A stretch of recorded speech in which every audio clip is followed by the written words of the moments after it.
So, good morning and welcome. So, we are studying the chapter Strategies for Enhancement in Food Production.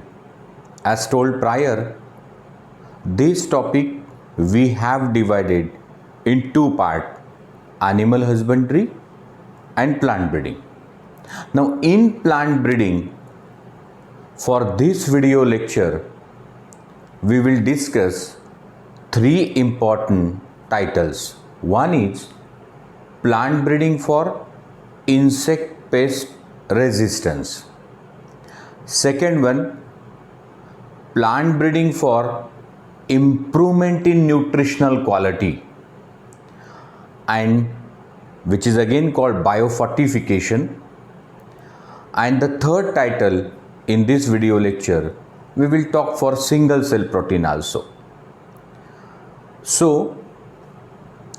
जैसे कि मैंने पहले भी बताया कि ये जो strategies for enhancement in food production chapter है, जिस पे 3 क्वेश्चंस आते हैं नीट परीक्षा में, उसको हमने 2 पार्ट में डिवाइड किया, plant breeding and animal husbandry. फिलहाल हम लोग प्लांट ब्रीडिंग का स्टडी कर रहे, और ये जो वीडियो लेक्चर है इसमें 3 पार्ट आएंगे. एक आएगा plant breeding for insect pest resistance, दूसरा plant breeding for improvement in nutritional quality, और तीसरा सिंगल सेल प्रोटीन. तो बघा, आत्ता आपण या चॅप्टरच्या शेवटावर पोहोचलोय. आपण प्लांट ब्रीडिंग डिस्कस करतोय. या लेक्चरमध्ये आता मी पहिले शिकवतो plant breeding for insect pest resistance. तो जसं आपण प्रत्येक वेळा एक बॅकग्राउंड क्रिएट करतो तसं बॅकग्राउंड क्रिएट करू आणि आपण पुढे जाऊ. तो व्हाट इज प्लांट ब्रीडिंग? तो सर आपने कहा था कि आसान भाषा में प्लांट ब्रीडिंग माने a science that create new variety better than existing one. म्हणजे नवीन व्हरायटी काढण्याचं सायन्स. तो प्लांट ब्रीडिंग माने एक ऐसा साइंस जो नई वैरायटीज़ डेवलप करता है पुराने से अच्छी. तो सर नई वैरायटी निकालने के पीछे अनेकों उद्देश्य हो सकते. नवीन व्हरायटी काढण्यामागे उद्देश काय असू शकतात? That we have listed: increase in yield, disease resistance, pest resistance, improvement in nutritional quality, improving certain agronomic characters, environmental stress resistance, etc etc. तो यहाँ पर जो करने वाले हैं हम प्लांट ब्रीडिंग, मतलब we are going to change and improve the genetic constitution of the plant, but हमारा उद्देश्य होगा to make it insect pest resistant. म्हणजे आत्ता आपण जे प्लांट ब्रीडिंग करणार आहे ते उत्पन्न वाढवण्यासाठी नाही, रोग प्रतिकार क्षमता वाढवण्यासाठी म्हणजे डिसीज रेजिस्टन्ससाठी नाही. आत्ता आपण प्लांट ब्रीडिंग करून म्हणजे क्रॉप्सच्या जेनेटिक कॉन्स्टिट्यूशनमध्ये आपण चेंज आणि इम्प्रूव्हमेंट आणू. पण कशासाठी? की त्याच्यावर कीड नाही आली पाहिजे.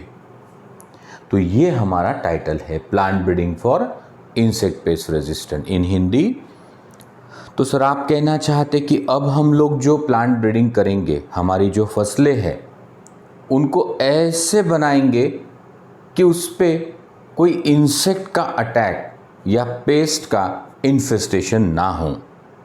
सो that is the right understanding. म्हणजे आत्ता लक्षात आलं की आपल्याला उत्पन्न वाढवायचं नाही आहे, रोगप्रतिकार क्षमता वाढवायची नाही आहे. आता आपल्या ज्या व्हरायटी आहे त्याच्यावर कीडच नाही आली पाहिजे, किड्यांचा अटॅक नाही झाला पाहिजे. तो let us start now. A large scale damage to the agricultural crops and their produced is caused by insect attack and pest infestation. The losses may be estimated to 30% sometime 100% also. तो sir आप कहते कि खेतों में जो खड़ी फसलें हैं उस पर कीटक अटैक करते, किसी भी अवस्था में, हो सकता जर्मिनेशन, हो सकता उसकी vegetative phase, flowering stage, fruit formation, seed development, even storage in the godowns. म्हणजे शेतातील उभ्या पिकांवर किडींचा प्रादुर्भाव होतो। या किडींमुळे शेतकरी बांधवांचं, पर्यायानं देशाचं प्रचंड नुकसान होतं।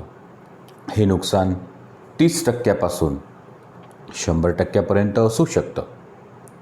आणि हे किडे पिकांवरती अटॅक करतात कोणत्याही ग्रोथच्या स्टेजला, म्हणजे बीज अंकुरण असो, वाढीची अवस्था असो, फुलं लागण्याची अवस्था असो, फळधारणा, बीज पक्व होण्याची अवस्था असो। एवढंच काय, तर गोदाममध्ये जे धान्य साठवलेलं असतं तिथं सुद्धा कीटक अटॅक करतात। तो as I said, a large scale damage is caused to our crops at any stage of their growth, that is when they are on field or even stored in the godown due to the insect attack and pest infestation, and this damage may be estimated to 30% to 100% sometime। अब थोड़ा आगे चलते, हे तर आपल्याला आता लक्षात आलं, हे तर आपल्याला आता समजलं की शेतातील उभ्या पिकांवर कीड आल्यामुळे प्रचंड नुकसान होतं, गोदाममधल्या धान्यावर कीड पडल्यामुळे प्रचंड नुकसान होतं, आणि हे 30 ते 100%पर्यंतही कधी असू शकतं। Effectively can't we control the insect attack और pest infestation? So everyone will say कि very effectively the pest infestation or insect attack can be prevented by use of chemical pesticide, commonly called insecticide. But let us not do so. You know why? Because already we discussed the hazards of using the chemical pesticides. I don't want to go in that depth and detail now, because while when we were studying in the chapter microbes in human welfare, the part microbes as a biocontrol agent, at that time we have discussed। यहाँ हमारे कहने का तात्पर्य है कि साहब आप कहते कि खेतों में खड़ी फसलों के ऊपर कई प्रकार के कीड़े टूट पड़ते हैं जिससे नुकसान काफ़ी हद तक होता है, और आप ही बताते हैं कि आसानी से उन्हें कंट्रोल भी किया जा सकता है यदि हम केमिकल पेस्टिसाइड और इंसेक्टिसाइड का प्रयोग करें तो।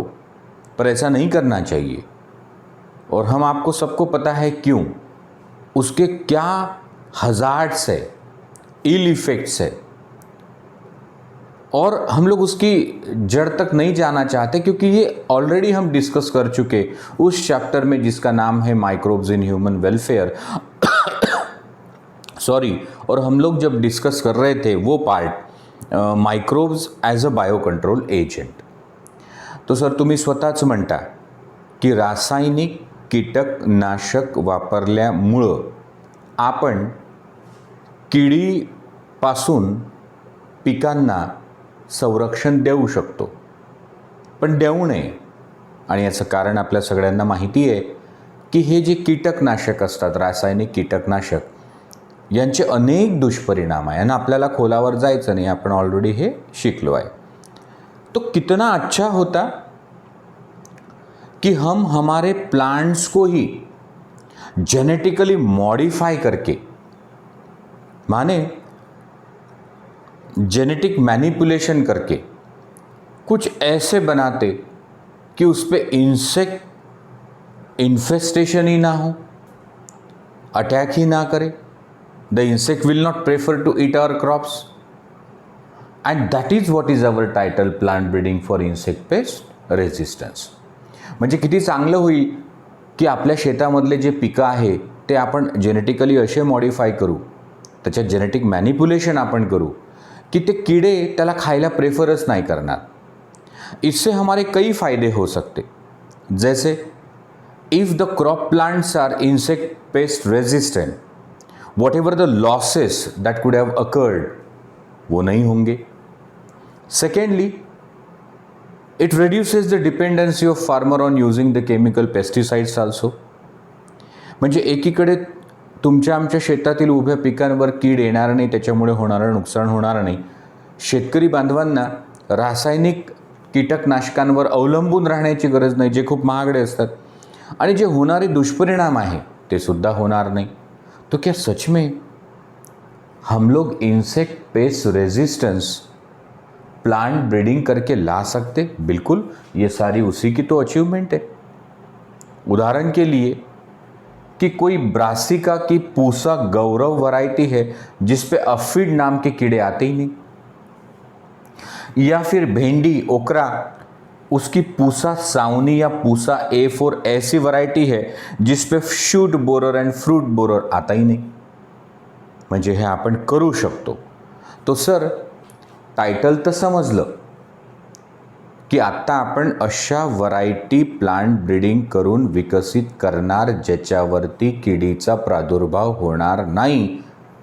हम लोग प्लांट ब्रीडिंग करके फसलों की ऐसी वैरायटी डेवलप करना चाहते जिस पे इंसेक्ट पेस्ट का अटैक ही नहीं होगा.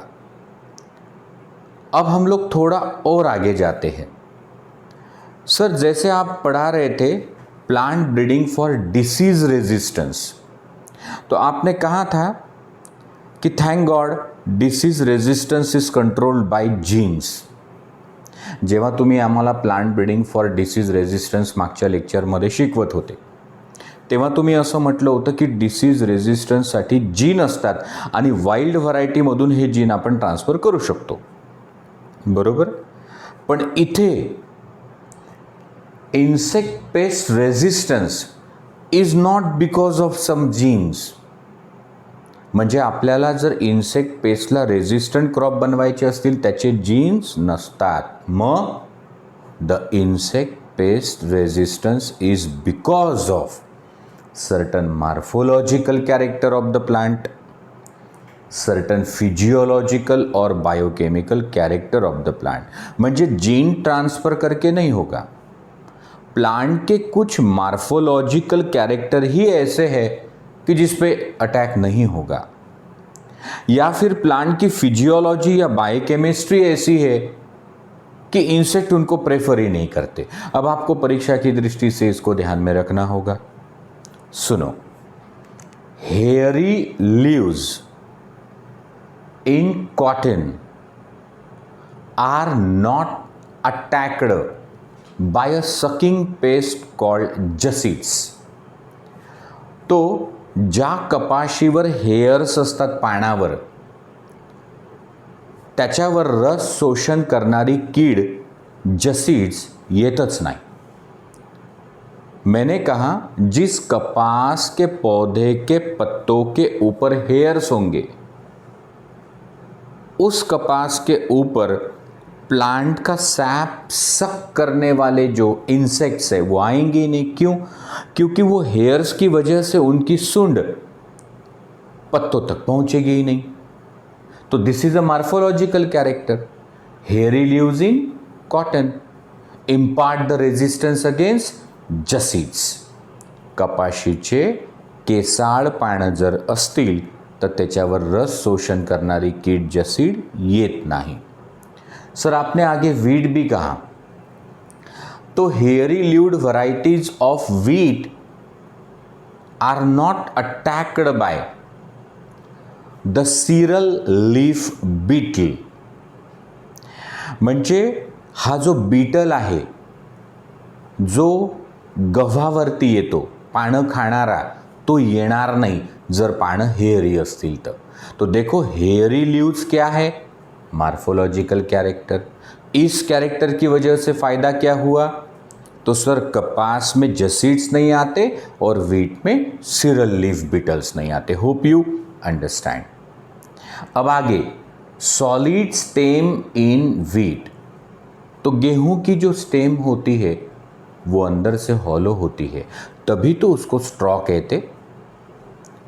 अगर गेहूं की स्टेम हॉलो है तो उसमें स्टेम सॉफ्लाई घुस सकती, पर यदि वही स्टेम सॉलिड हो तो solid stem in wheat is automatically resistant to stem sawfly. ज्या गव्हाची स्टेम आतमधून भरीव असते त्याच्यावरती स्टेम सॉ फ्लाय अटैक करू शकत नहीं. जिस गेहूं की स्टेम अंदर से भरी है, सॉलिड है, उस पे स्टेम सॉ फ्लाई का अटैक नहीं होता. ये भी तो एक मार्फोलॉजिकल कैरेक्टर है जिसने हमारे गेहूं को बना दिया है resistant to stem sawfly. तीसरा सुनो, स्मूथ लीव्ड म्हणजे चिकणे पानं, चोपडे पानं, nectarless variety of cotton do not attract bollworm. मतलब जिस कपास के पत्ते चिकने हैं और फूलों में उसके नेक्टर नहीं हैं, वो बोलवर्म को आकर्षित ही नहीं करता, तो बोलवर्म का अटॅक कपास पे नहीं होगा. ज्या कपाशीचे पानं चोपडे आहेत आणि ज्या कपाशीच्या फुलांमध्ये नेक्टर नसते त्याच्यावरती बोंडअळी येतच नाही. तो स्मूथ लीव्स का होना या फिर नेक्टर लेस फूलों का होना is a character that impart resistance against the bollworm. आणि हा कॅरेक्टर सुद्धा आहे morphological character.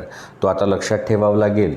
हेअरी leaves in cotton and wheat, solid stem in wheat, smooth leaved and nectarless variety of cotton, हे सगळे कोणते कॅरेक्टर आहे? मार्फोलॉजिकल. याच्यामुळं इन्सेक्ट पेस्ट रेजिस्टेंस डेवलप झाला.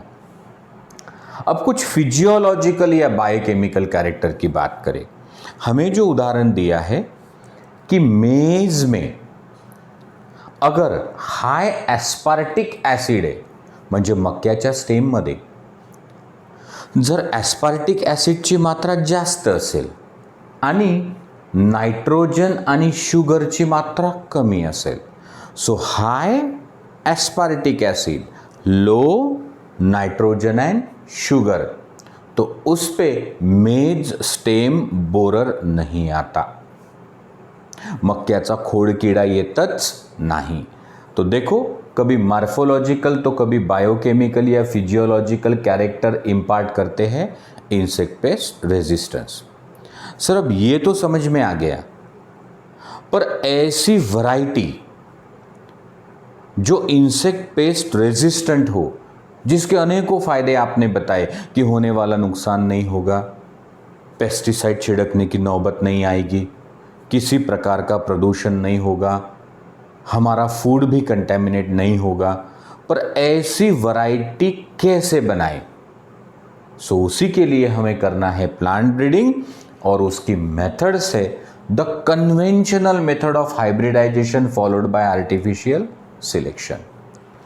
तो सर ये जो कैरेक्टर्स है जिसकी वजह से इंसेक्ट पेस्ट रेजिस्टन्स आता है, हे जे कॅरेक्टर आहे ज्याच्यामुळं पिकांवरती कीड येत नाही, हे आणायचे कुठनं? तो such characters can be transferred from already resistant varieties wild relatives also. So कुछ तो varieties होंगी which are resistant to insect pest, but वो हाई यील्डिंग नहीं होगी, उसके साथ क्रॉस कर सकते, या वाइल्ड रिलेटिव्स होंगे उस क्रॉप के, उससे ये कैरेक्टर आप ट्रांसफ़र कर सकते हैं. तो म्हणून म्हटलं hybridization followed by artificial selection. तो सर इसकी स्टेप वही 5: collection of variability, evaluation and selection of parent, cross hybridization, selection of superior recombinant and multiplication, testing, release, commercialization of the new cultivar, त्याच मेथड असतात. और एक genetic engineering. तो biotechnology वाले topic में विस्तार से बात करेंगे. ज़्यादातर हमारी फसलें जो है वो बीटी क्रॉप्स हमने बनाई हैं जेनेटिक इंजीनियरिंग से. इस वजह से वो अब इंसेक्ट पेस्ट रेजिस्टेंट बन गई है। जैसे हमने माइक्रोब्स इन ह्यूमन वेलफेयर में भी कहा, BT cotton, BT rice, BT maize, BT soybean, BT gram, BT potato, BT cabbage cauliflower, BT tomato, तो जेनेटिक इंजिनिअरिंग करून सुद्धा आपण इन्सेक्ट पेस्ट रेजिस्टन्स डेव्हलप करू शकतो, पण तो आस्पेक्ट इथला नाही। अब achievements, hybridization followed by artificial selection करके क्या हमने कुछ वैरायटीज बनाई हैं जो सही में इंसेक्ट पेस्ट रेजिस्टेंट है? तो जी, इन ब्रासिका, अब ये एग्जाम पॉइंट ऑफ व्यू आपको ध्यान में रखना होगा, Pusa Gaurav is a variety of brassica resistant to aphids. Aphids म्हणजे मावा, काळ्या रंगाचे बारीक कीटक असतात, कधी डोळ्यातही जातात, एकदम सॉफ्ट बॉडीड असतात एफिड्स। फ्लॅट बीन, ज्याला आपण चपका वाल म्हणतो, तो Pusa same 2, Pusa same 3. So these are the two varieties of flat bean and they are resistant to aphid, jacid, fruit borer. तो इन पेस्ट के लिए ये दो वैरायटी ऑफ फ्लॅट बीन है रेजिस्टेंट। ओक्रा म्हणजे लेडी फिंगर, भेंडी अबेलमॉस्कस इस्क्युलेंटम, सो त्याची व्हरायटी आहे पूसा साउनी, पूसा साउनी, पूसा A4। ये दोनों वैरायटी है resistant to shoot borer and fruit borer. हा जो इन्सेक्ट अटॅक आहे हा इतक्यात तुम्ही न्यूज़मध्ये ऐकला असेल। मैंने कहा recently you might have came across certain news on television channel, that is electronic media or even a print media. In paper also you might have came across the news of insect pest and what sort of havoc it can create. Recently it was in a news that in India, in many parts of our country, there is a attack of locust, ज्याला मराठीत टोळ धाड म्हणतात।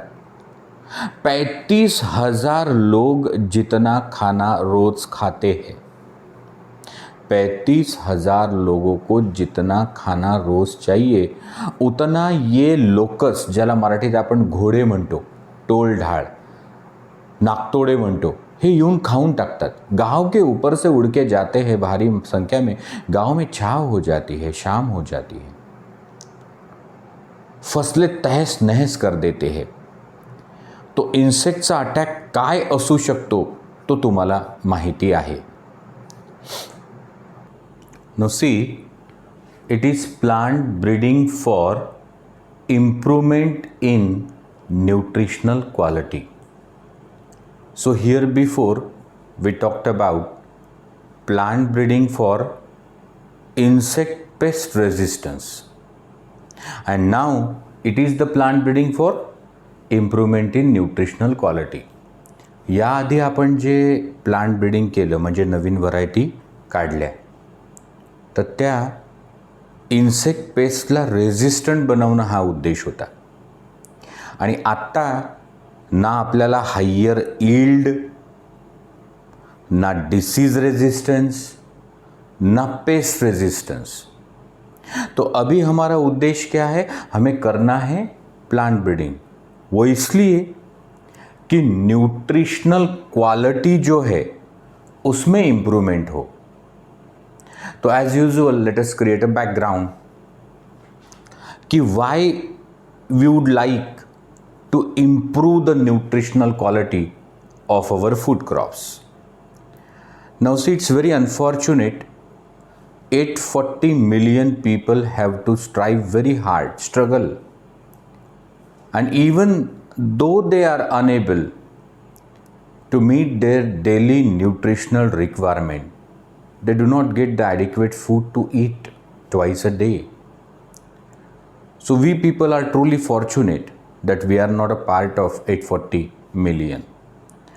मला म्हणायचं आहे की आपल्याला आपले जे फूड क्रॉप्स आहेत त्याची जी न्यूट्रिशनल क्वालिटी आहे, पोषक घटक, ते का वाढवायचे, ते याचा आपण एक बॅकग्राउंड तयार करतो आहे. देखो, संसार में 840 मिलियन, करीब 84 करोड़ ऐसी आबादी है कि जिन लोगों को 2 समय का खाना भी नसीब नहीं होता. आप और हम भाग्यशाली है कि ऐसी नौबत हम पे नहीं है. छोड़ो उसे 2 मिनट के लिए, मतलब no doubt it is a serious thing, but see more serious thing, 3 billion people are suffering from hidden hunger. Their daily diet is lacking in important nutrients like micronutrients, proteins and vitamins. मी म्हटलं 840 दशलक्ष म्हणजे 84 कोटी लोकांना 2 वेळचं अन्नही नशीब होत नाही. खरंच दुर्भाग्य, पण तरीही आपण 2 मिनटं तो इश्यू बाजूला ठेवू. अहो, 3 बिलियन म्हणजे 300 कोटी, म्हणजे 50% ऑफ द वर्ल्ड्स पॉप्युलेशन म्हणायला हरकत नाही. सो जगाची आजची लोकसंख्या असेल 7 बिलियन, 700 करोड. त्याच्यातले 300 करोड़ म्हणजे 3 बिलियन पीपल, तो उनके खाने में माइक्रोन्यूट्रिएंट, प्रोटीन और विटामिन की कमी है. उसमें शायद मैं और आप भी है. हम सब जो लोग हैं, जिन्हें हम लोग मिडिल क्लास फॅमिलीज कहते हैं, वो सभी उसमें शामिल है. म्हणजे सर, तुम्ही असं म्हटलं की 300 कोटी असे लोक आहे जगामध्ये ज्यांच्या जेवणामध्ये महत्त्वाचे पोषक तत्व जसं की मायक्रोन्यूट्रिएंट, प्रोटीन आणि विटॅमिन याची कमतरता असतं. पण का, वाय, क्यों उनके खाने में माइक्रोन्यूट्रिएंट, प्रोटीन एंड विटामिन की कमी है? Because we people cannot afford every day to purchase and eat eggs, meat, fish, fruits, vegetables and pulses, I mean legumes. तो सर 84 कोटी लोकांना 2 वेळचं अन्न नशीब होत नाही आणि 300 कोटी लोकांना कुपोषण आहे. कुपोषण हा शब्द प्रॉपर नाही आहे, हिडन हंगर आपण म्हणू. म्हणजे what is hidden hunger? The diet which is lacking in micronutrient, protein and vitamin. तो ब्रीफ नोट्स बनाने वाले जो लोग हैं कुछ 4-5 लोग जिनसे मुझे ब्रीफ नोट्स की फ़ोटोकॉपीज आती है, तो उनके लिए hidden hunger means the diet which is lacking in micronutrient, protein, vitamins. त्याला आपण हिडन हंगर म्हणतो, ज्यात तुम्ही आम्ही आलो. मग सर, यांना का हे मिळत नाही? कारण आपण जर विचार केला की 100-200 रुपये घेऊन वडील नाही तर आईसाहेब बाजारात गेल्या, तर 100-200 रुपये रोज खर्च करूनही डाळ, फळं, भाजीपाला, मासळी, अंडी, मांस हे सगळं खरेदी करू शकतं का कोणी? तो फिर अब विकल्प क्या है? What is the option left with us? Option यही है कि हमारे जो फूड क्रॉप्स है, क्यों ना हम उनका जेनेटिक मॉडिफिकेशन करें या फिर उनका जेनेटिक मैनिपुलेशन करें बाय कन्वेंशनल हाइब्रिडाइजेशन मेथड, और ऐसे फूड क्रॉप्स बनाएं which have a improved nutritional quality. I mean more micronutrients, more vitamin, more minerals, healthier fats, and that is what is called biofortification. So thrice or 4 times a neat question, what is biofortification? So sir, biofortification is defined as breeding the crops with higher vitamin and mineral. breeding crops for higher vitamins and mineral or higher protein and healthier fats. तो हम लोग plant breeding इसलिए करेंगे कि ऐसी फसल develop करेंगे जिनमें हाइयर होगा विटामिन मिनरल, हाइयर होगा प्रोटीन और फैट्स होंगे, healthier. That is what is called biofortification. In one word, plant breeding for improvement in nutritional quality is called biofortification. तो सर अभी आपने कहा कि हिडन हंगर का मतलब है the diet that is lacking in micronutrient, protein and vitamin. So which are micronutrients? Say vitamin A, iron, zinc, iodine. Together they are called micronutrients. और हमारे आपके खाने में अगर ये चीज़ें ना हुई तो सुनो, the diet which is lacking in micronutrients like vitamin A, iron, iodine and zinc make the people susceptible to the diseases. It reduces their life span and mental ability और मेंटल परफॉर्मन्स. ज्यांच्या रोजच्या जेवणामध्ये मायक्रोन्यूट्रिएंट या घटकांची कमतरता असते, म्हणजे vitamin A असेल, आयर्न असेल, झिंक असेल, आयोडीन असेल, तर त्यांचं आयुर्मान कमी होतं. The present day life span of Indian citizen is some 69 years and for world perhaps it is more than 75 years. तो ज्यांच्या जेवणामध्ये micronutrient like vitamin A, iron, zinc, आयोडीनची कमतरता असते तर त्यांचा लाईफ स्पॅन कमी होतो, सरासरी आयुर्मान मर्यादा कमी होते आहे, बौद्धिक क्षमता कमी होते आहे आणि सहज आजार येतो. और इसीलिए हम चाहते कि क्यों ना हमारी फसल ही खुद ऐसी हो, क्यों ना हम बायोफोर्टिफिकेशन करें. Ordinary fortification is adding the substances into the food, while when they are cooked or processed. म्हणजे आईसाहेब स्वयंपाक करताना तेल घालत असतील, अद्रक घालत असतील, जेवणामध्ये पापड लोणचं असतं किंवा गहू दळून आणताना सोयाबीन टाकतात. तो ये चीज़ें हम डाल रहे खाना बनाते समय या प्रोसेसिंग समय, इट इज ऑर्डिनरी फोर्टिफिकेशन. तो गेहूं के साथ थोड़ा सा मुट्ठी भर सोयाबीन क्यों पीसने दिया जाता? क्योंकि हमारे गेहूं में 10% के आसपास प्रोटीन है, तो सोयाबीन डालने से थोड़ा प्रोटीन कंटेंट बढ़ेगा. पर कितना अच्छा होता कि गेहूं का खुद परसेंट ही ज़्यादा होता गेहूं में प्रोटीन का. That is biofortification.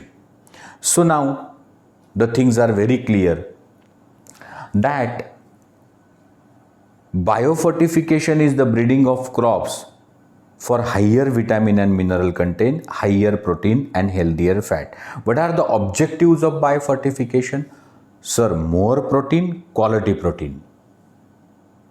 More fats, healthier fats. More vitamins, more micronutrients, more minerals.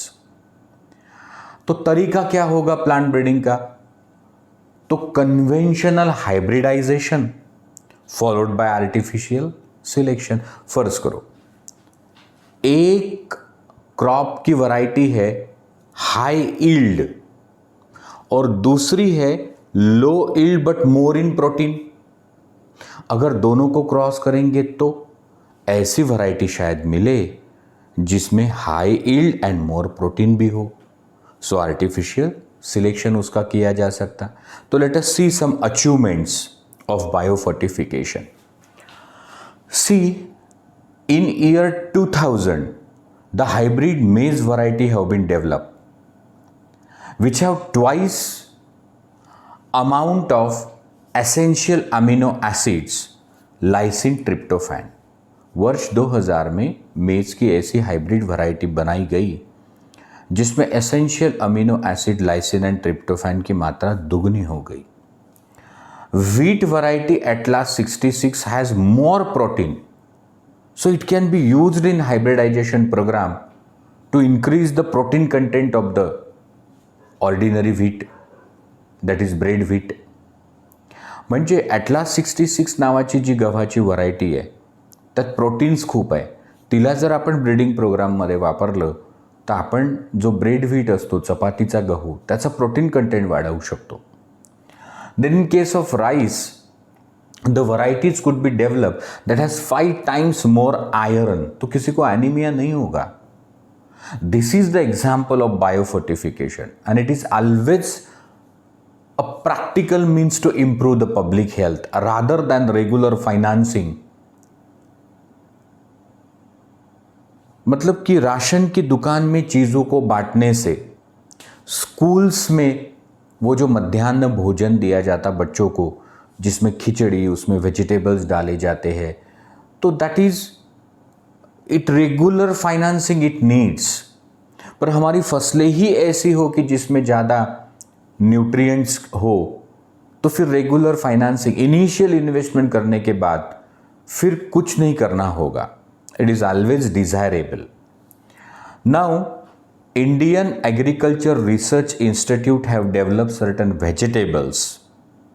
IARI New Delhi यांनी काही व्हेजिटेबल डेव्हलप केल्या, जसं vitamin A enriched carrot, spinach, pumpkin. Vitamin C enrich bitter gold म्हणजे करेला, बटुआ जे चाकवत ज्याला आपण मराठीत म्हणतो, या पालक के पत्ते के जैसा रहता, mustard and tomato. Iron and calcium rich spinach and batua and protein rich peas and beans have been developed. So this is by conventional method of hybridization and artificial selection. Let us talk 2 minutes on golden rice. Suno. It's horrible. 6,70,000 children die every year. You won't believe, because of deficiency of vitamin A in their daily diet. 6,70,000 मुलांना मृत्यू येतो जगात, कारण त्यांच्या जेवणामध्ये, अन्नपदार्थामध्ये vitamin A ची कमतरता असते. संसार में 6,70,000 बच्चों को मौत आ जाती है इस वजह से केवल कि उनके खाने में विटामिन ए नहीं होता. 5 lakh children became blind, irreversible damage to their eyes due to lack of vitamin A in their diet. It's again horrible. 5 lakh लहान मुलांना रात्र झाली की दिसत नाही, आणि हा डॅमेज त्यांचा इरिव्हर्सिबल आहे, कारण त्यांच्या जेवणात विटामिन ए ची कमतरता है.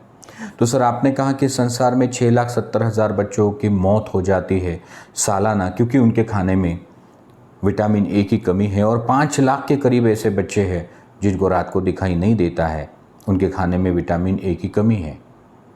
क्योंकि बच्चे चावल खाते हैं और चावल के पत्तों में विटामिन ए मिल सकता, क्योंकि उसमें बीटा कॅरोटीन आहे, प्रिकर्सर ऑफ विटामिन ए. मी असं म्हटलं की लहान मुलं भात खातात, भाताच्या पानामध्ये बीटा कॅरोटीन आहे ज्याच्यापासून विटामिन ए बनतं, पण भातामध्ये नाही, एंडोस्पर्म में नहीं है. तो आप समझो इस बात को. I said rice which is a staple food, 2/3 population consume rice every day, but rice endosperm is deficient in vitamin A. Rather, the leaves have beta carotene, a precursor of vitamin A. तो फिर इसका विकल्प क्या है? तो bye genetic modification, genetic engineering, इस चावल में म्हणजे भातामध्ये 2 इम्पॉर्टंट जीन्स इनकॉर्पोरेट किए. तो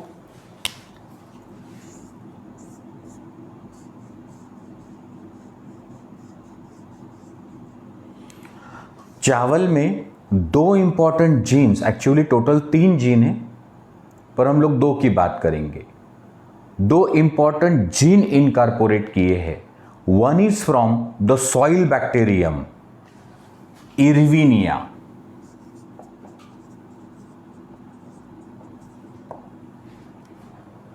जमिनीत मातीमध्ये एक बॅक्टेरिया आहे इरविनिया, त्याचा gene. And another gene was transferred from मेज और डॅफोडिल. तो तांदूळामध्ये दोन जीन बाहेरून टाकले गेले, जेनेटिक मॉडिफिकेशन केलं गेलं. एक सॉइल बॅक्टेरियम इरविनियाचा आणि दुसरा मेज किंवा डॅफोडिलचा. ये जीन्स ऐसा एंजाइम बनाते हैं जिससे बीटा कैरोटीन बनता. You said the two genes that have been incorporated into the rice do not produce vitamin A. No. They produce an enzyme which is helpful in synthesis of a pigment beta carotene, a yellow pigment. मैं कहता हूं कि ये जो jeans डाले ये vitamin A नहीं बनाते, ये जीन्स एंजाइम बनाते हैं जिससे बीटा कैरोटीन बनता, जो पीले रंग का है. तो फिर ये जो चावल के दाने हैं ये येलो हो गए. शायद ये अभी 2019 का क्वेश्चन भी हो सकता. तो इरविनिया नावाचा बॅक्टेरिया, मेज आणि डॅफोडिल प्लांट याचे जीन्स टाकले तांदूळामध्ये. त्या जीन्सनी बनवले एंजाइम, एंजाइम से बना बीटा कैरोटीन. अब बीटा कैरोटीन कौन से रंग का है? पीले रंग का. तो बीटा कैरोटीन की वजह से चावल के दाने कैसे हो गए? पीले. तो नाम पड़ गया गोल्डन राइस. अब बच्चे ये पीला चावल अगर खाते हैं तो भरपेट उनको मिलेगा विटामिन ए. क्यों? क्योंकि उसमें है beta carotene which is a precursor of vitamin A. और जो सिंगल सेल प्रोटीन है वो पार्ट मैंने माइक्रोब्स इन ह्यूमन वेलफेयर में कवर कर लिया कि alga like chlorella, blue green alga like spirulina, certain fungus like yeast, fusarium graminearum, certain bacteria like bacillus subtilis या मिथाइलोफिलस मिथाइलोट्रोपस, जिस पे हमने एक 5 मिनट की स्टोरी भी देखी थी कि 250 किलो की जो गाय है रोज़ाना जो दूध देती है उसमें 25 ग्राम या 200 ग्राम प्रोटीन्स होंगे. बट 250 ग्राम बैक्टीरिया अगर मिथाइलोफिलस हम ग्रो करें तो 25 टन प्रोटीन बन सकता. ये सारा मैंने माइक्रोस में बताया था. तो इस वीडियो लेक्चर में हमने विस्तार से बात की plant breeding for paste resistance, plant breeding for improvement in nutritional quality and especially on the golden rice. Thank you. God bless you.